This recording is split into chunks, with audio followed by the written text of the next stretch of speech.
L'acceptation va permettre d'aller enfin accueillir, reconnecter à nos parts blessées afin de les transformer et de laisser le passé derrière soi. Cela demande donc de lâcher l'énergie de colère et de combat, et c'est une des étapes les plus difficiles et les plus délicates, car bien souvent c'est la colère qui nous a permis de tenir debout et de survivre. Et la colère nous donne aussi le sentiment que nous avons encore un pouvoir sur les choses. En lâchant la colère, il va falloir accepter de ressentir notre impuissance face aux événements que nous avons vécus. Impuissance à se protéger du bourreau, impuissance à être aimé de son parent, impuissance à être reconnu, et c'est extrêmement douloureux.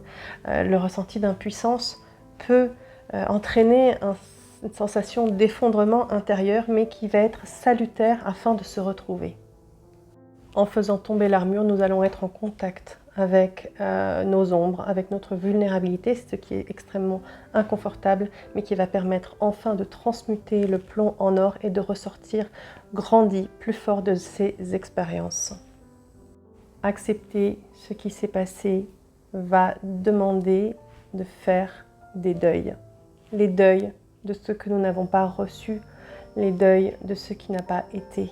Le deuil de la reconnaissance de papa, le deuil de l'amour de maman, le deuil d'avoir été accueilli à la naissance, le deuil d'être aimé pour ce que je suis, le deuil d'une famille aimante, le deuil de la place dans sa famille.